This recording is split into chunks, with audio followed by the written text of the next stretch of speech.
Have you ever imagined that a book could carry secrets so profound that it inspires both curiosity and fear at the same time? The Shams al-Maarif is exactly that, an ancient text that reveals spiritual practices, talismans, and even ways to connect with the unseen. For many, it resembles a portal to understanding the cosmos, a pursuit that, in truth, reflects humanity's desire to understand the Creator and His works. Isn't it curious to think about how the Bible also presents stories and psalms that speak of protection and miracles? This book is not merely a compendium of mystical knowledge. It reflects how powerful words can be. Just as Genesis shows us that God said, "Let there be light," and there was light, Genesis 1:3. The Shams al-Maarif explores how letters and words can be used to influence reality. It's an intriguing concept, especially if we consider that divine force is the central point of this idea. What's interesting is that while some see the book as a tool for spiritual growth, others deeply fear it, as if it could open dangerous doors. After all power comes with responsibility. Yet, even with its controversial reputation, the Shams al-Maarif remains an example of how humanity tries to decipher the mysteries of divine creation. But how can a book create such an impact? Perhaps the answer lies in the figure behind its creation, someone who also sought to understand the secrets of God and existence. And that's exactly what we'll explore next. Ahmad al-Buni, the name behind the Shams al-Maarif, was more than just a writer. He was a seeker of truth, a Sufi who dedicated his life to understanding divine creation. Much like Solomon, known for his wisdom in the Bible, al-Buni delved into knowledge that went beyond the ordinary. He believed that each letter and each name of God carried a special power, as though they were keys to unlocking the secrets of the universe. Although many called him a magician, al-Buni saw his practices as a form of worshiping God. He used the Arabic alphabet to explore spiritual connections, believing that the letters contained a reflection of God's creative power. Just as the Psalms in the Bible speak of the power of praise, al-Buni believed that the simple act of reciting divine names could transform lives. Additionally, al-Buni taught that spiritual practices were not about manipulation, but about harmony. For instance, he recommended specific meditations and recitations to attract peace and balance, practices that closely resemble the moments of prayer and devotion taught in the Bible. It is fascinating to think about how these traditions may intersect, even in different contexts. The legacy of al-Buni is both spiritual and practical, and his vision is what gave life to the Shams al-Maarif. But what exactly does this book contain? Prepare yourself, because the next step is to dive into the heart of its teachings. The Shams al-Maarif is a true encyclopedia of spiritual wisdom, exploring themes ranging from talismans to the cosmic connections between letters and numbers. But more than that, it serves as a reminder that knowledge can be a way of drawing closer to God. Just as the Bible teaches us that the fear of the Lord is the beginning of wisdom, Proverbs 9:10, this book invites readers to seek understanding with humility and reverence. One of its most intriguing aspects is how the Shams al-Maarif presents talismans. It's not just about creating objects but aligning spiritual intentions with the Creator's principles. For instance, the book explains how to construct magic squares using numbers that represent divine energies.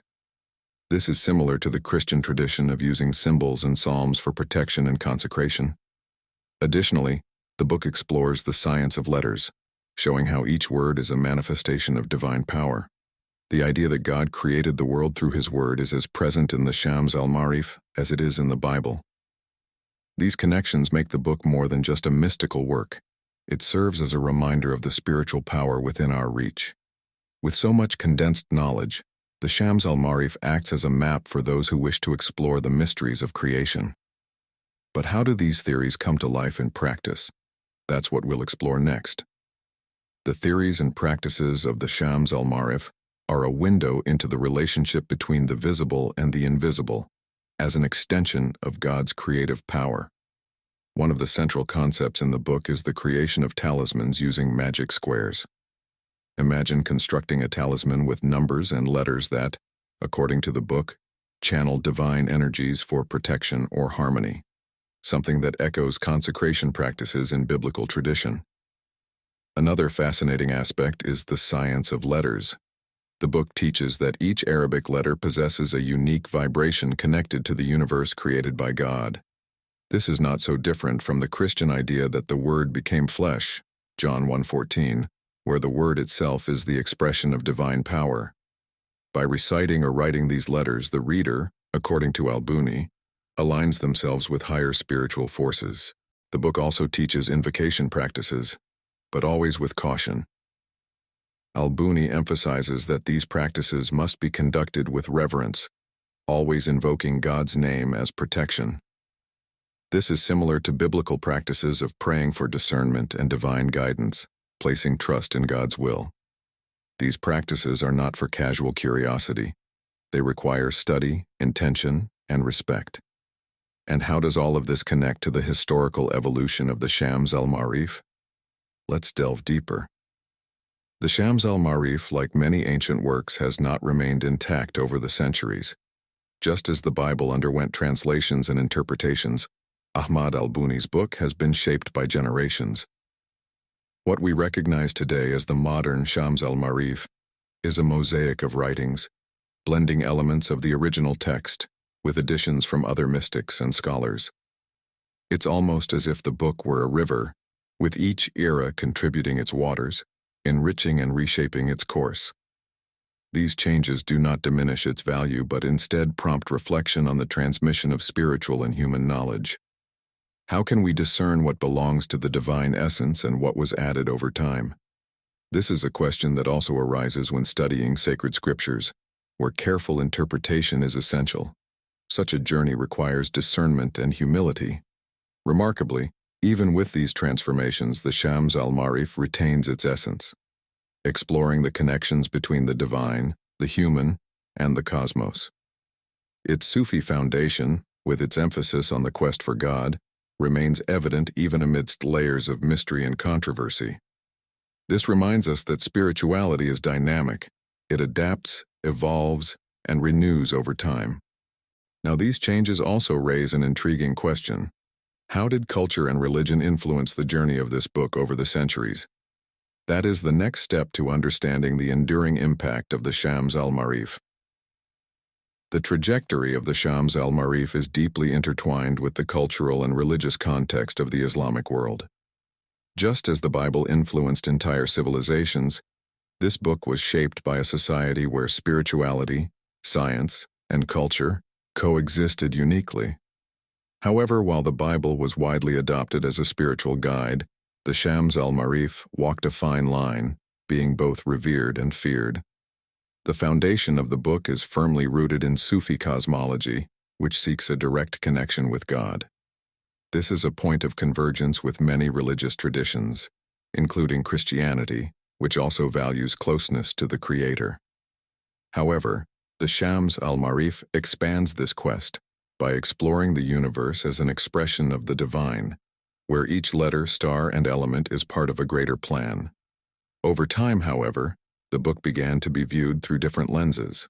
In some communities, it is celebrated as a source of spiritual wisdom, while in others it is treated as dangerous and even heretical. This reflects cultural shifts and tensions between the traditional and the modern, a theme not exclusive to Islam, but also seen in debates about science and faith across various religions. These nuances show that the Shams al-Maarif is more than just an esoteric text. It is a reflection of humanity's deepest questions about the divine. But why, then, has it become so controversial in modern times? That is a question worth exploring. In modern times, the Shams al-Maarif has taken on an almost mythical reputation, often being regarded as a forbidden book. This perception reflects cultural and intellectual shifts that have shaped how societies deal with the mystical. Just as many question the miracles and stories in the Bible, the Shams al-Maarif has been labeled as superstitious or dangerous by those who prefer a more rational and materialistic approach. This change was also driven by reformist movements within Islam, which sought to reject practices that did not align with a more pure vision of the religion. But is this so different from what we have seen in other traditions? After all, Even in Christianity, there have been intense debates about spiritual practices involving symbols, rituals, and invocations. Despite this, there is growing interest in the book, especially with recent translations. For many, it is not a black book, but rather a work that invites reflection on God's power, the role of spirituality, and humanity's relationship with the cosmos. This contrast between reverence and fear is what makes the Shams al-Maarif so fascinating. And you?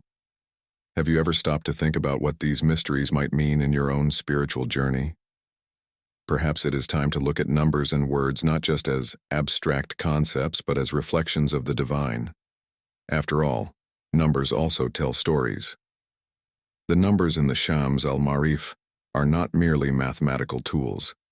They are expressions of God's creative power. Just as the Bible uses numbers in symbolic passages, like Jesus' 40 days of fasting or the 12 apostles, this book assigns profound meanings to each number, connecting them to letters and cosmic forces. It is not just mysticism. It is a way of seeing the universe as a divine work of art, where every detail has a purpose. A powerful example in the Shams al-Maarif is the creation of magic squares. These are not just numerical patterns but representations of universal harmony. For instance, to attract protection, the book suggests creating a 4x4 square associated with Jupiter, a planet linked to prosperity and luck. It is as if each line and sum of these numbers formed a geometric prayer, a symbol resonating with the divine principles of order and balance. Additionally, the book explores the power of words combined with numbers. The recitation of Bismillah 121 times, for example, is an act that blends devotion with divine mathematics. Isn't it curious how this resembles the practices of praise and repetitive prayer found in Christian traditions, such as using the rosary? Both show how repetition can amplify our spiritual connection. These numerical concepts remind us that in divine creation, everything is interconnected. Letters, words, and numbers are not just tools but expressions of something greater. And if this is true, what other connections can still be discovered by exploring the mysteries of creation? Now that you have seen how the Shams al-Maarif reflects spiritual exploration and divine power, I ask you, what will you do with this knowledge? The Bible teaches us that my people perish for lack of knowledge. Hosea 4:6. So how can you use this wisdom to transform your life? Perhaps it is time to pause and reflect. Are you connecting with the purpose God has for you? Remember that the power of words and numbers lies in how we use them. Declare blessings over your life. Pray with intention and seek knowledge that elevates your spirituality. But more than that, share this journey with others. Leave your comment. Share how this story has impacted you. And tell us what you think about these profound ideas. And of course, don't forget to like the video, subscribe to the channel, and activate notifications to continue exploring such transformative topics. The next discovery might be what you need to take a step forward in your spiritual life, shall we? Are you ready to keep growing?